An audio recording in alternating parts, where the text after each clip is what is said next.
Welcome to new TV Telugu. ఇప్పుడు AP top 10 చూద్దాం.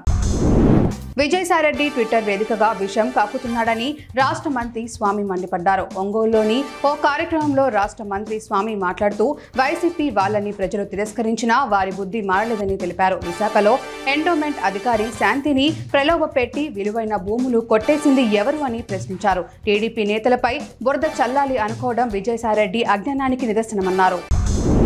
ఒంగోలు నగరంలోని ఎన్టీఆర్ భవన్లో దివంగత మాజీ మంత్రి దామచర్ల ఆంజనేయులు 17వ వర్ధంతి కార్యక్రమాన్ని నిర్వహించారు. విద్యుత్ శాఖ మంత్రి గొట్టిపాటి రవికుమార్ ఈ కార్యక్రమంలో పాల్గొని ఆయన విగ్రహానికి పూలమాలలు వేసి ఘనంగా నివాళులర్పించారు. గొట్టిపాటి మాట్లాడుతూ జిల్లా అభివృద్ధికి దామచర్ల కృషి చేశారన్నారు. ఈ కార్యక్రమంలో ఒంగోలు ఎంపీ మాగుంట శ్రీనివాసులురెడ్డి, ఎమ్మెల్యే దామచర్ల జనార్దన్ పాల్గొన్నారు. తొండూరు మండలం మల్లల గ్రామంలో ఇది మంచి ప్రభుత్వం కార్యక్రమం నిర్వహించారు. ఈ కార్యక్రమానికి టీడీపీ నియోజకవర్గ ఇన్ఛార్జ్ రవీంద్రనాథ్ రెడ్డి హాజరై ప్రజలకు కూటమి ప్రభుత్వం అమలు చేసిన పెన్షన్ల పంపిణీ, మెగా డిఎస్సి, అన్న క్యాంటీన్లను తదితర కార్యక్రమాలు 100 రోజుల్లో నిర్వహించామని తెలియజేశారు. ఈ కార్యక్రమంలో టీడీపీ నాయకులు శివ మోహన్ రెడ్డి, మండల స్థాయి అధికారులు పాల్గొన్నారు. వాల్మీకి బోయల ఎస్టీ రిజర్వేషన్ పునరుద్ధరణ కోసం త్వరలో 1,00,000 మందితో సభ నిర్వహిస్తామని ఏపీ వాల్మీకి బోయ సంఘం రాష్ట్ర అధ్యక్ష ప్రధాన కార్యదర్శులు జక్కుల శ్రీనివాసులు, క్రాంతి నాయుడు అన్నారు. కర్నూలు జెడ్పీ సమావేశ భవనంలో వాల్మీకి బోయల ఎస్టీ అంశంపై రాష్ట్ర స్థాయి వర్క్షాప్ నిర్వహించి మాట్లాడారు. వాల్మీకులకు ఎస్టీ హోదా ఇవ్వాలని గత వైసీపీ, టీడీపీ ప్రభుత్వాలు అసెంబ్లీలో ఆమోదం తెలిపాయన్నారు. ఉమ్మడి కృష్ణా, గుంటూరు జిల్లాల పట్టుబద్దుల నియోజకవర్గం శాసనమండలి అభ్యర్థి గౌతమ్ రెడ్డి విజయానికి అందరూ కృషి చేయాలని నెల్లూరు జిల్లా వైఎస్ఆర్ కాంగ్రెస్ పార్టీ అధ్యక్షులు నాగేశ్వరరావు కోరారు. నూజివీడు వైసీపీ పార్టీ కార్యాలయంలో ప్రత్యేక సమావేశం జరిగింది. పార్టీ నాయకులు, కార్యకర్తలు, అభిమానులు అందరూ ఎమ్మెల్సీ అభ్యర్థి విజయానికి సహాయ సహకారాలు అందించాలని మాజీ ఎమ్మెల్యే ప్రతాప్ అప్పారావు కోరారు.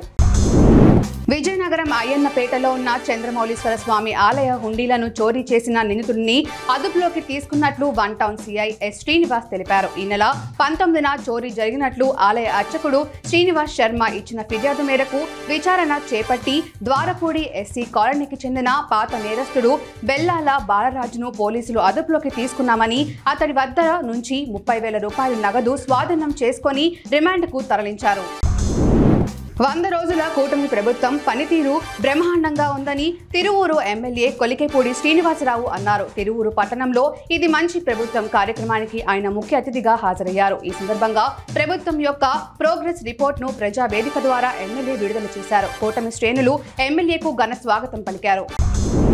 కాకినాడ నగరంలో సంత చెరువు వద్ద శ్రీ కనకదుర్గ అమ్మవారి దేవస్థానం ఆనుకొని అక్రమంగా నిర్మించిన 3 షాపులను తొలగించినట్లు కాకినాడ కార్పొరేషన్ డీసీపీ హరిదాసు పేర్కొన్నారు. పోలీస్, టౌన్ ప్లానింగ్ అధికారులు సమక్షంలో అక్రమ కట్టడాలను తొలగించారు. ఈ సందర్భంగా ఆయన మాట్లాడుతూ జ్యోతుల మార్కెట్ ప్రాంతంలో 60 అడుగుల రోడ్డు విస్తరణ ఉందని, రోడ్డుని ఆక్రమించుకొని షాపులు నిర్మాణం చేపట్టడం జరిగిందన్నారు.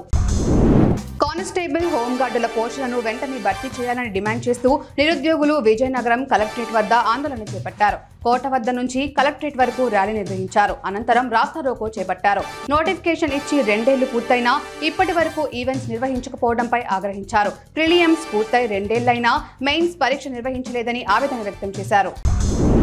పరిసరాల పరిశుభ్రతను పాటించడమే డెంగ్యూ నివారణకు మార్గమని డిఎంహెచ్ఓ విజయలక్ష్మి అన్నారు. గుంటూరులో విజయలక్ష్మి మీడియాతో మాట్లాడుతూ డెంగ్యూ కేసులు నమోదులో రాష్ట్రంలోనే గుంటూరు జిల్లా ద్వితీయ స్థానంలో ఉందన్నారు. ప్రజలు జాగ్రత్తలు పాటిస్తేనే డెంగ్యూ రాకుండా ఉంటుందన్నారు. డెంగ్యూ బాధితుల కోసం ప్రత్యేక శిబిరాలను ఏర్పాటు చేస్తున్నామని చెప్పారు.